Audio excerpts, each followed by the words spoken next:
Hello, students. Miss Mac here. So every single year, if you've been at the school, you know that we go over bullying. We talk about every year in October, we talk about what bullying is, how to stand up for yourself, what type of people are bullies. We go over a lot because October is always Bully Prevention Month. So this year I was not here in October. I was still on leave. So we're going to go over it now. You guys took a test a while back. I'm not sure when you took it actually. And it asked you questions about bullying, and you guys did pretty well. But I just want to cover it just to make sure one more time. Well, this won't be the last time. I do this every year. But just so you know, you guys did pretty well on the test. So we are going to start with a story, The Juicebox Bully. I love this book because I feel like it discusses bullying and provides a really good example of what to do if you are being bullied. So that's why I always pick this book. All right, I'm going to try to get my computer to let you see the pictures in the best way as I read. Oops, this way. All right. As Pete stood in front of his new class, Mr. Peltzer announced, "Let's welcome Pete to our team. Pete, you will be sitting behind Ralph." Settling into his seat, Pete pulled his hat down over his head so that only his eyes could be seen. Turning around, Ralph warned him, "They don't allow hats in here." "You're not my mother," snarled Pete. Now, just by looking at this picture, you can kind of tell that Pete's not doing too well. He's either in a bad mood or he's just unhappy. You can tell by this picture. After giving an assignment, Mr. Peltzer walked around the class and quietly asked Pete to remove his hat. Once he walked away, Pete poked Ralph. "Thanks a lot," he growled.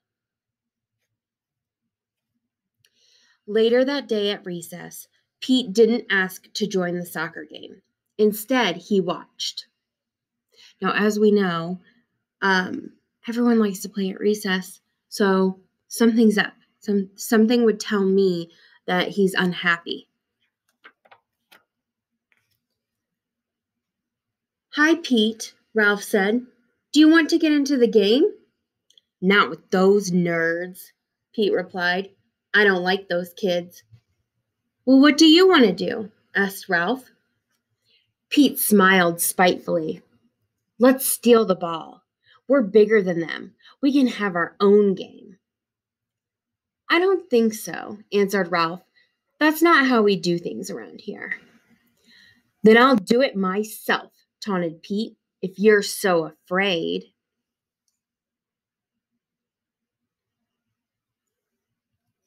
So I like how Ralph pretty much said, "That's not what we do, so I'm not going to do that." Some people might just go along with it, but he's clearly a leader and not a follower. Pete ran over to the field and yelled, "Pass it to me." When David passed the soccer ball, Pete grabbed it and ran off the field. "What's going on?" shouted David. Pete didn't answer. He ran faster and faster. Then he turned and waved the ball in the air. At first, the kids just stood there. Then they huddled together before walking over to Pete. Ruby and Lucy led the way.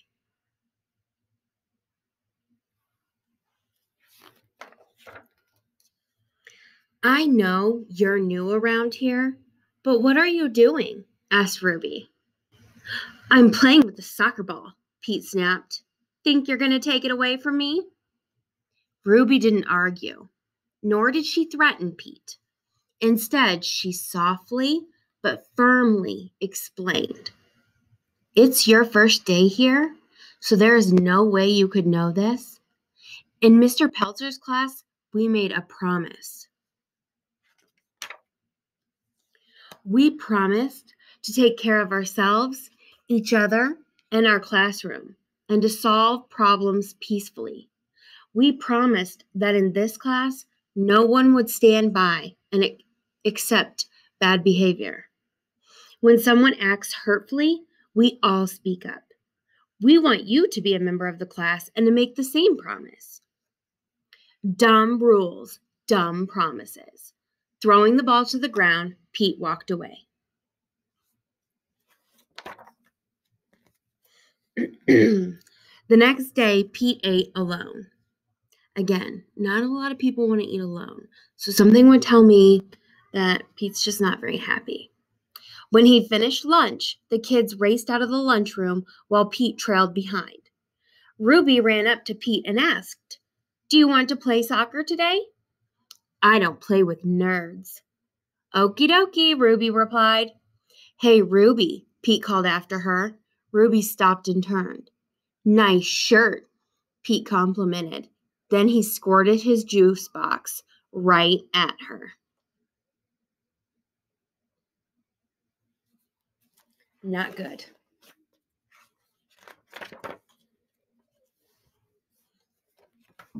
"You are so mean," she shrieked at him.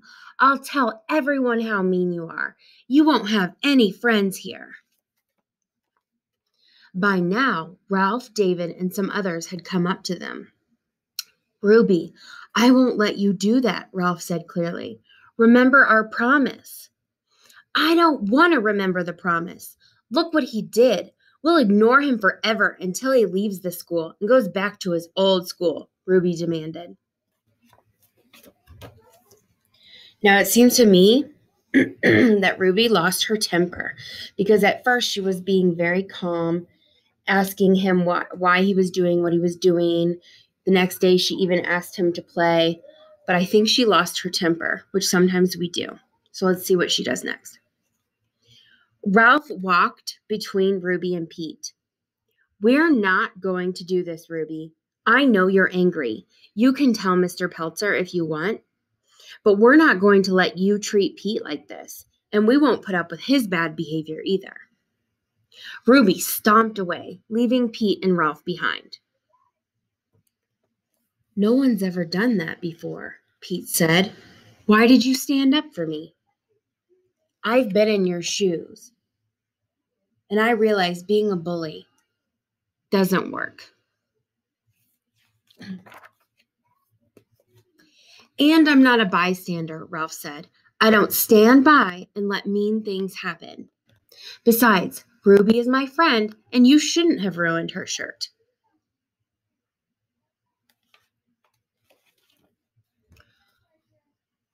"Won't the other kids be mad at you for sticking up for me?" Pete asked. "No way.